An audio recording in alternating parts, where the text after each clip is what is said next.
Your mind won't stop. You try to sleep, and the thoughts keep coming. You try to focus, and your head goes in 1,000 directions at once. And the worst part? The harder you try to stop thinking, the faster your mind runs. But what if I told you there's a specific prayer that can break that cycle? Not in days, not in weeks, but in minutes. Today, I'm going to show you that prayer. It's not complicated. You don't need hours of silence. You don't need a special place. It works in the bathroom, in the car, standing in line at the store. And what gets me the most is that thousands of people who used this said the exact same thing. That for the first time in a long time, their mind finally went quiet. Stay here, because you're going to need this today. Let me ask you something honest. When was the last time your mind was truly quiet, not distracted by your phone, not watching something to avoid thinking? I mean, real silence. The kind where you actually feel peace on the inside. For a lot of people, that hasn't happened in a very long time. And that's more serious than it sounds, because racing thoughts don't just wear out your head, they wear out your whole body. They mess up your sleep. They destroy your focus. They affect your relationships. And over time, that constant state of being on edge becomes so normal that you don't even notice you're living that way anymore. You wake up tired even after sleeping. You get irritated without knowing why. You start feeling an anxiety you can't explain. You just know it's there, sitting heavy on your chest. And the big problem is what most people do to try to fix it. They try deep breathing. They try meditating. They try to think positive. They try to distract themselves. And when none of it works, they land on this conclusion. There's no hope. I'm just like this. My head is never going to stop. But that's not true. The problem isn't you. The problem is that nobody ever taught you the right tool. Let's understand something first. Why does the mind race so much? When we live in a constant state of worry, the brain goes into alert mode. It's like it keeps looking for problems to solve, threats to protect against, situations to prepare for. And the more you feed that state, the bigger it gets. Science calls this the sympathetic nervous system being activated. Faith calls it a lack of grounding. And both are saying the same thing. You're disconnected from a source of peace. And that's where prayer comes in. But not just any prayer. Because most people, when they try to pray in the middle of an anxious moment, do it like this. They start talking a lot, asking for a bunch of things, putting pressure on themselves to feel something. And when they don't feel anything, they decide the prayer didn't work. That's not grounding prayer. That's just anxiety wearing religious words. The prayer that calms a racing mind has a different structure. It's not long. It's not complex. It is, above everything else, an act of stopping and recognizing where you are.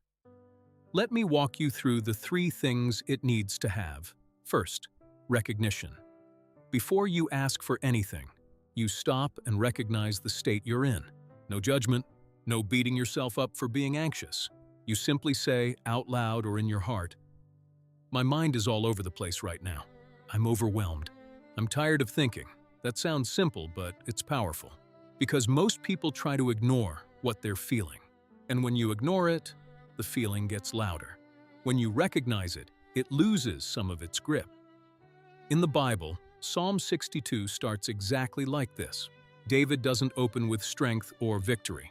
He opens by saying, "My soul finds rest in God alone." That's an act of recognition, of stopping. Second, surrender. After you recognize, you surrender. And surrendering is not pretending everything is fine. It's not forcing a smile and saying, "You trust God," when inside you're falling apart. Surrender is telling the truth and then letting go. You say, "I can't fix this right now. I don't have the answer. I don't know what's going to happen. And I choose to leave this in your hands." This is the part where most people get stuck, because real surrender is hard. We want to be in control. We want to fix things. And when we can't, we suffer. But there's a verse in Philippians 4 that says, "Do not be anxious about anything, but in every situation, by prayer and petition, with thanksgiving, present your requests to God. And what comes after that verse is incredible. It doesn't promise the problem will disappear. It promises that the peace of God, which transcends all understanding, will guard your hearts and your minds. Peace that goes beyond understanding. That means a peace that doesn't make sense given the situation. A peace that shows up even when nothing has changed on the outside. And that's only possible through the third element. Third, active gratitude. After you recognize and surrender, you give thanks. Not for the problem, but in the middle of the problem. You start saying out loud the things you're grateful for. It could be your health. It could be someone you love. It could be that you woke up today. It can be small, and this isn't being naive. This is an intentional decision to shift your focus from what's wrong to what's still right. When you do this, something happens in your brain. Neuroscientists call it loop interruption. When the mind is stuck in a cycle of negative thoughts, an intentional shift in focus can break that cycle. And gratitude is one of the most powerful ways to do it. Faith and science arrive at the same place, here. Focusing on the good isn't running away from reality. It's strategy. Now I want to give you the actual prayer. Read it slowly. You can say it again later. You can save this video so you can come back to it when you need it. It's not long. It doesn't have difficult words. It's direct. And that's exactly why it works. Lord, my mind is racing right now. I'm tired of carrying all of this. I recognize that I can't fix everything on my own, and I don't need to fix it right now.